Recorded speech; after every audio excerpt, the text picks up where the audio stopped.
Today, we'll be looking at how the rich pay themselves in retirement.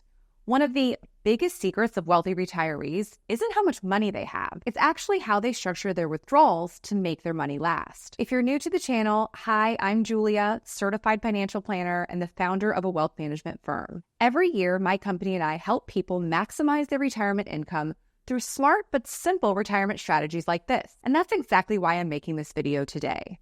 To reveal the order of accounts retirees should use to minimize their taxes using an actual example and how it may apply to you. So let's get into it. Meet Bill and Barbara Johnson, our hypothetical Florida couple.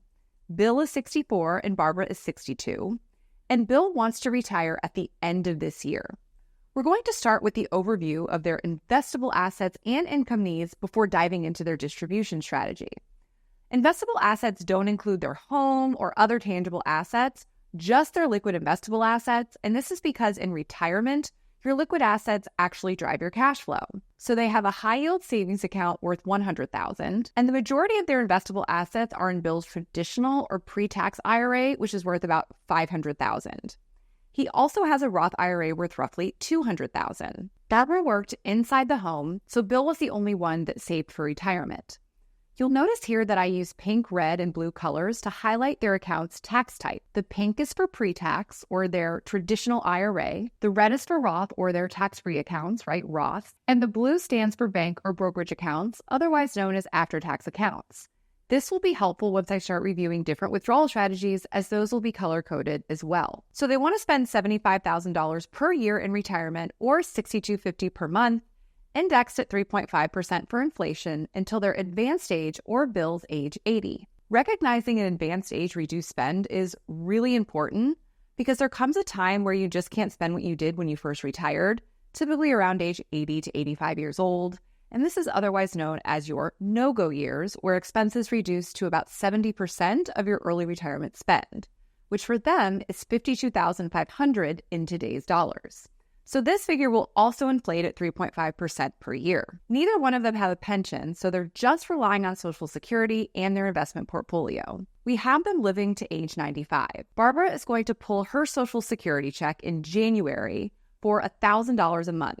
So they will need to withdraw roughly $68,000 net from their portfolio indexed for inflation until Bill pulls his full retirement age benefit in 2028, where their portfolio withdrawals will drop to roughly $35,000 in today's dollars.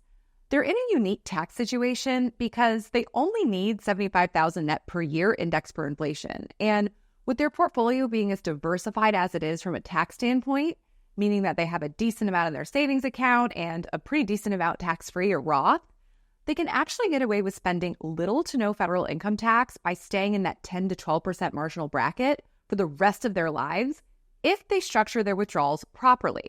Now, before we can get into the ideal distribution plan, we need to first review how most people pay themselves upon retirement, and that is by using conventional wisdom.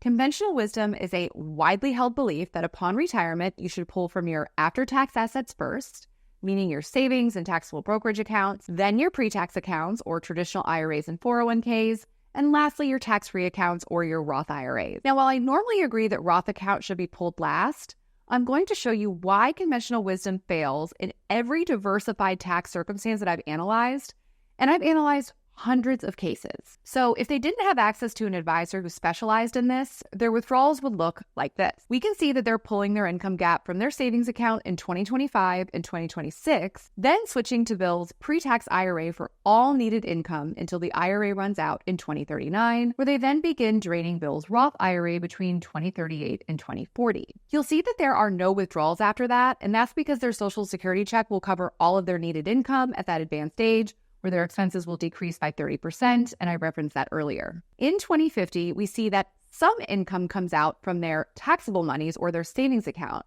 but that's just withdrawals from what they didn't spend from Social Security building up starting back in 2041. Now let's look at what they owe in federal income tax each year using this strategy. This chart here shows us federal taxes due by year, as well as the current tax bracket and long-term gains and dividend rate.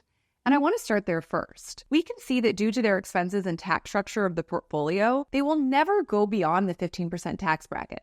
In fact, they'll actually pay zero in tax for the first 2 years as they pull from their savings account. Below, we can see what they'll pay each year between 2027 and 2038, and this totals a lifetime tax bill of about $87,000. Once Bill's IRA runs dry, they will again pay no federal income tax for the rest of their lives. And again, they're only paying tax between 2027 and 2038 because they are withdrawing income solely from Bill's pre-tax IRA following conventional wisdom. Now, you might say $87,000 in tax in a portfolio of $800,000. That doesn't seem that bad, but actually it's really bad, and I'm going to show you why. First, I'm going to show you how they would optimize their portfolio withdrawals without doing a Roth conversion. Because truthfully, they don't need to do any Roth conversions because they can save almost $81,000 by just doing proper distributions. But I will show you how a small conversion would slightly help them in just a little bit. Back to the perfect withdrawal sequence for Bill and Barbara. This is what I call the best non-Roth strategy. We can see here that they're pulling 55% of income needed from their taxable savings account and 45% from Bill's pre-tax IRA for the first 3 years. Then they switch to pulling 60% from their income needed from Bill's pre-tax IRA and 40% from Bill's Roth IRA until 2035, where they would pull 100% of needed income from Bill's pre-tax IRA. You can see that matches up with their $8,400 tax bill in 2035, that big pre-tax withdrawal. After that, they pull 60% from Bill's Roth IRA and 40% of his pre-tax IRA until 2040, where Bill's RMDs will cover all income needed. Now let's look and see what they'd owe in federal income tax each year using this strategy.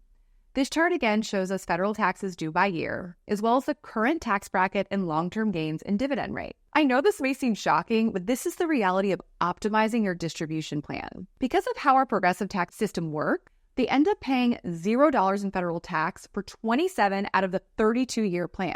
Because remember, Barbara will be 63 at the plan start, living to age 95. Over that span, they only pay $10,884, or nearly $80,000 less than following conventional wisdom. Here we can see that they owe a tiny bit in 2025 and 2026, where they're in the 10% bracket, and then a good amount in 2035, the 15% bracket, where they pull 100% of their needed income from Bill's IRA. Then once Bill passes at age 95, Barbara gets pushed back into the single tax brackets at 10%, so she owes about $2,500 at her last year of life, or age 95. So even though I do this every day, it still blows my mind when I see a difference this large. Of course, this is a specific situation for a couple with $800,000 in savings. However, if you need help planning your retirement, click the first link in the description, where my team and I will review your exact situation and help you develop a game plan. Now let's look at how a small Roth conversion could help. Again, they really don't need to do any Roth conversions, but if they wanted to, they should simply convert roughly $45,000 in 2025 and pay $2,300 in federal income tax. If they do this and follow this distribution strategy here, where they're pulling most of their needed income from Bill's pre-tax IRA and the rest from Bill's Roth, we can see here that in 2028, they would actually pull $23,000 roughly from Bill's pre-tax IRA and about $15,000 from Bill's Roth. And this continues to 2049, when Bill's required minimum distributions cover all income needed. And using this strategy with that one Roth conversion in 2025, they'll owe only $6,000 in federal tax over their lives, which is an over $81,000 lifetime tax savings compared to conventional wisdom. So whenever we run this analysis, we always look at the break-even age for taxes paid. And on this chart, we can see that the break-even age for taxes paid using conventional wisdom only wins to Bill's age 67. The break-even age between the best non-Roth and the best Roth strategy, right, that small $45,000 in 2025, is age 74, with the Roth strategy clearly being the winner, but only by about $4,000 in lifetime tax. Lastly, I want to review the total portfolio balance break-even ages. Oftentimes, when we recommend a Roth conversion strategy, you'll see a dip in the overall portfolio balance due to the taxes paid in the first several years. Bill and Barbara's situation is different, though, because they already have funds in their Roth IRA, and at most, would only need to convert $45,000 more. So here we can see that the best non-Roth strategy starts beating conventional wisdom from a portfolio balance standpoint at Bill's age 66. And when we compare the best non-Roth to the best Roth strategy, the break-even age is Bill's age 74, meaning that converting $45,000 in 2025 starts to pay off from a portfolio balance perspective compared to the best non-Roth strategy when Bill is 74 years old. Though when we look at the balances moving forward, the difference is quite nominal.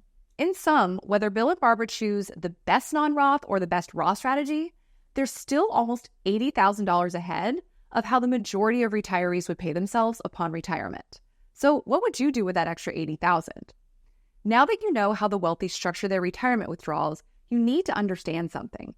These routines are just a glimpse into wealth preservation. You can't walk away from this video thinking that copying their habits alone will make your money last. There's so much more that goes into building a successful retirement spending system. And if you want to learn the complete wealth preservation strategies of ultra-successful retirees, click the link in the description. We'll see you in the next video.